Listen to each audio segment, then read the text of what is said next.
बादब बामुलाहज़ा में मैं फजल इमाम मलिक। बिहार में चुनावी बिसात पर शह और मात का खेल चल रहा है। 28 अक्टूबर को पहले चरण के लिए वोट डाले जाएंगे। चुनाव प्रचार पहले चरण का थम गया है, लेकिन दूसरे और तीसरे चरण के लिए चुनाव प्रचार पूरे शबाब पर है। इस बीच ग्रैंड डेमोक्रेटिक सेकुलर फ्रंट यानी GDSF के मुख्यमंत्री पद के उम्मीदवार उपेंद्र कुशवाहा ने एक बड़ा दांव खेला, एक बड़ी घोषणा की, और ये घोषणा अपने आप में अद्भुत है। अपने आप में पहली बार किसी गठबंधन या फ्रंट ने इस तरह की घोषणा बिहार में सियासी तौर पर की है। जाहिर है कि इससे दूसरे गठबंधनों में एक खलबली सी मच गई है। हम इस पे बात करेंगे, उपेंद्र कुशवाहा ने क्या घोषणा की, लेकिन इससे पहले एक गुजारिश, एक निवेदन है कि अगर अभी तक आपने बादब बामुलाहज़ा को सब्सक्राइब नहीं किया तो इसे सब्सक्राइब करें, लाइक करें और ज़्यादा से ज़्यादा शेयर करें, क्योंकि आप हमारी ताकत है। हम आपकी ताकत बनना चाहते हैं एक अलग तरह की पत्रकारिता करके। तो GDSF यानी ग्रैंड डेमोक्रेटिक सेकुलर फ्रंट के मुख्यमंत्री पद के उम्मीदवार उपेंद्र कुशवाहा और असदुद्दीन ओवैसी लगातार चुनाव प्रचार में मशगूल रहे। वो शेखपुरा भी गए, मुंगेर भी गए, तारापुर भी गए, बक्सर भी गए, दिनारा भी गए। कुछ गुफ्तगू भी की हेलीकॉप्टर में साथ बैठ के, क्या कुछ बातें की, चुनावी रणनीति को लेकर गुफ्तगू की, कुछ सलाह मशवरे किए। उपेंद्र कुशवाहा ने इस बीच एक नया दांव खेला, नया पासा फेंका है, और जाहिर है कि इससे दूसरे गठबंधन या दूसरी पार्टियां पसोपेश में पड़ गई हैं। कई बार वो महागठबंधन से छोड़ने की वजह बता चुके हैं। उन्होंने कांग्रेस पर भी हमला बोला और कहा कि कांग्रेस RJD की पिछलग्गू बन गई है। और एक बड़ी बात जो उन्होंने बात कही कि RJD और भाजपा में खुफिया समझौता हो चुका है कि नीतीश कुमार को सत्ता से बेदखल करना है, और बिहार की सियासत में भाजपा बड़ी भूमिका में दिखाई देगी, और तेजस्वी यादव यानी राष्ट्रीय जनता दल BJP के साथ कदम कार्य करता हुआ छोटे भाई की भूमिका में रहेगा, क्योंकि बहुत सारे केस मुकदमों को RJD के तमाम घरेलू नेताओं पर लगे हुए हैं, और वो इन मुकदमों से परेशान है, उससे छुटकारा पाना चाह रहा है। इसलिए एक अंदर खाने एक समझौता हुआ है। उस समझौते का जिक्र अब उपेंद्र कुशवाहा बार बार कर रहे हैं, सार्वजनिक मंचों पर भी कर रहे हैं, और TV चैनलों को दिए जा रहे इंटरव्यू में भी वो बात कर रहे हैं।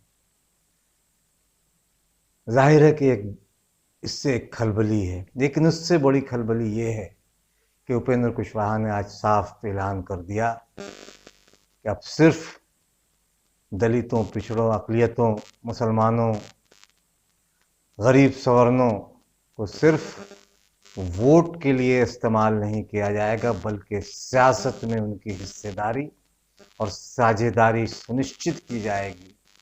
इसलिए उन्होंने न सिर्फ अपने चुनावी सभा में ऐलान किया, बल्कि पत्रकारों से बातचीत भी करते हुए उन्होंने अपना इरादा जाहिर कर दिया कि अगर उनकी सरकार बनती है, GDS की सरकार बनती है, उनके मुख्यमंत्री वो बनते हैं अगर उस सरकार में, तो 4 उप मुख्यमंत्री बनाएंगे, जो दलितों से होगा, अक़लियतों से होगा, अति पिछड़ों से होगा, और अगड़ी जाति का होगा।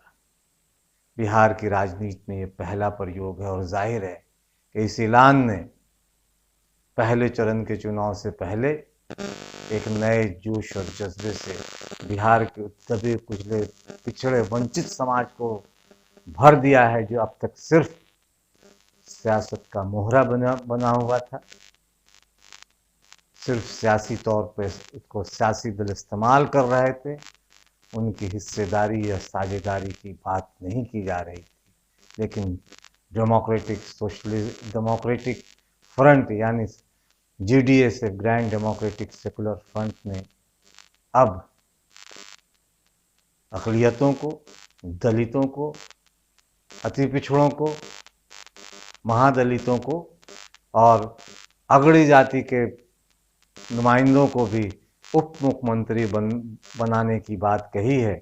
और उसमें एक और बड़ी बात यह है कि उन 4 उप मुख्यमंत्रियों में से एक महिला को भी शामिल किया जाएगा, यानी हिस्सेदारी सबकी बराबर होगी। प्रेस से भी बात की उन्होंने और फिर जनसभाओं में भी बात की और अपनी बात को बबांगे दहल बिना किसी लाग लपेट के उन्होंने बात रखी जनसभा में और ये ऐलान किया कि अब दिल्ली दूर नहीं है अति पिछड़ों के लिए, महादलितों के लिए, अक़लियतों के लिए और अगड़ी जातियों के लिए भी, जिन्हें 15 साल की उस सरकार ने और 15 साल की इस सरकार ने हाशिए पर ढकेल कर रखा था। उन्हें सियासत में वो जगह नहीं दी गई थी, वो हिस्सेदारी नहीं दी गई थी जो हिस्सेदारी उन्हें मिलनी चाहिए।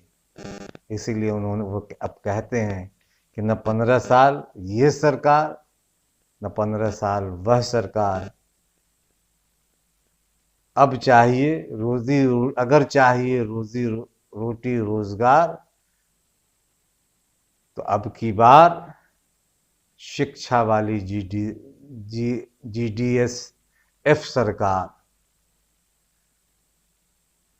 ये एक बड़ा ऐलान है। सुनिए उपेंद्र कुशवाहा क्या कुछ कह रहे हैं। इसलिए हमने तय किया है कि हम लोगों का सिर्फ वोट नहीं लेंगे, सत्ता में उनको हिस्सेदारी भी देंगे, जिनकी जितनी भागीदारी उनकी उतनी हिस्सेदारी। और इसके आधार पे हमने तय किया है कि हम 4 डिप्टी CM बनाएंगे, एक दलित समाज से, एक अति पिछड़ा समाज से, एक माइनॉरिटी से, एक अगड़ी जात से 4 डिप्टी CM बनाएंगे और इन चारों में कोई न कोई एक महिला होंगी, यह हमने तय किया है। तो सबका वोट हमको मिल रहा है और सब लोगों को हिस्सेदारी भी देंगे सत्ता में और साथ ही साथ जनता के लिए शिक्षा, स्वास्थ्य, रोजगार यह व्यवस्था भी हमारा ही गठबंधन करेगा। चुनाव प्रचार के दौरान जुबान फिसलना तो एक बात है, लेकिन